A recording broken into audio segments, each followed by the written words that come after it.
Congresso Democrático das Alternativas foi provavelmente a primeira plataforma cidadã a demonstrar que a reestruturação da dívida é determinante para o futuro democrático do país. Hoje, mais vozes se juntam àquilo que eu creio que é uma reivindicação profunda da sociedade portuguesa. É preciso reganhar a liberdade de fazer escolhas políticas e hoje o garrote da dívida diminui essa capacidade de escolha, condena o país a um futuro sempre de eterna crise e de eterno ajustamento. Creio, portanto, que o debate que tivemos aqui hoje mostra os avanços que o Congresso Democrático das Alternativas foi também capaz de fazer na sociedade portuguesa e que outras vozes hoje se juntam, dizendo que a reestruturação da dívida é, de facto, determinante para podermos reganhar capacidade democrática, para podermos relançar a modernização do país, criar emprego, manter o Estado social e ser verdadeiramente, de novo, uma democracia. O objetivo da intervenção era fazer um curto balanço do programa, centrado nos 3 pilares constitutivos do Programa de Ajustamento Económico e Financeiro, que faz agora 3 anos, portanto está a terminar. No primeiro pilar são focadas as questões da dívida e do déficit, a forma como o déficit público foi sendo reduzido de forma muito lenta e ineficaz ao longo destes 3 anos, a austeridade que foi utilizada do ponto de vista seja do lado da receita, seja do lado da despesa, foi superior a 20 mil milhões de euros nestes 3 anos e o déficit na prática reduziu-se cerca de 1,8 entre 2011 e 2013, déficit expurgado de medidas extraordinárias. Do lado da dívida pública, esse é o diagnóstico mais negativo, porque a dívida superou em muito a meta inicialmente definida em maio de 2011 e terminou o ano 2013 nos 129%, portanto já muito acima dos 120% que é o limiar da sustentabilidade convencionado pelo FMI. O segundo pilar, a questão da estabilidade do sistema financeiro. O sistema financeiro foi muito apoiado ao longo destes 2 anos, houve recapitalização de fundos públicos superior a 5 mil milhões de euros, para além de que a banca continuou dependente do Banco Central Europeu e ainda continua a dever perto de 50 mil milhões ao BCE. Mas há um indicador muito particular e muito importante do ponto de vista da estabilidade do sistema financeiro, que é a capacidade que as famílias e as empresas têm de reembolsar a tempo os seus empréstimos. E, na verdade, desde 2011 até hoje,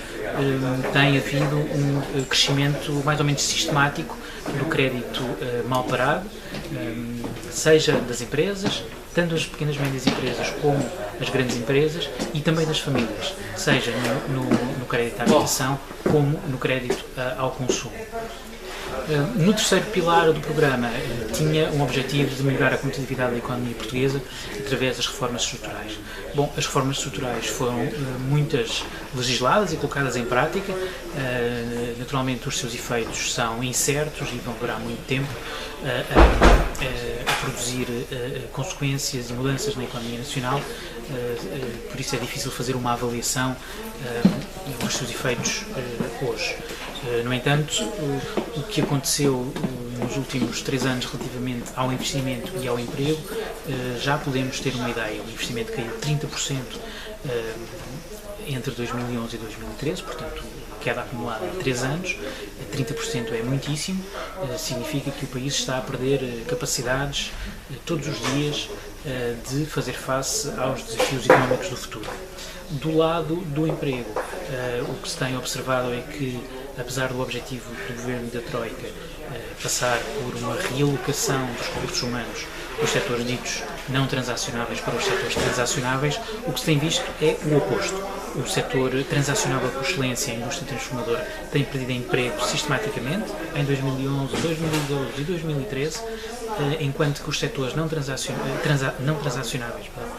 por excelência, por exemplo, o comércio por retalho e por grosso, foi um setor que recuperou o emprego depois de ter perdido em 2012, recuperou o emprego em 2013 e isto é um efeito transversal a outros setores não transacionáveis que ou estancaram a perda de emprego ou recuperaram ligeiramente, enquanto os transacionáveis continuam a perder emprego. Vim aqui falar sobretudo de problemas de competitividade do sistema produtivo português, a maneira de medir a competitividade ou de tomar medidas em função de um certo indicador que são os custos unitários de trabalho, portanto no fundo, os salários, o nível dos salários, é errada, porque os salários representam uma fração relativamente pequena do custo total. Por outro lado, nós temos grandes problemas de qualidade de produção, temos problemas de evolução de capacidade inovadora e, portanto, para o futuro há muito a fazer para poder crescer sustentadamente. O que eu procurei transmitir neste debate resume-se fundamentalmente no seguinte: na primeira ideia de que se a dívida pública não é sustentável, muito menos sustentável é o cumprimento do Tratado Orçamental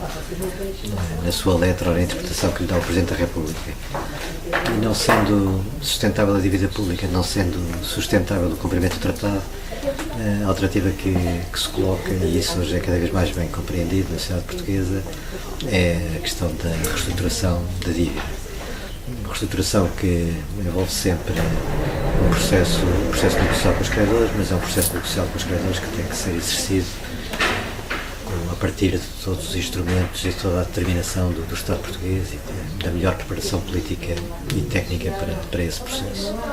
Nesse sentido, as mensagens que têm vindo a ser transmitidas para o debate público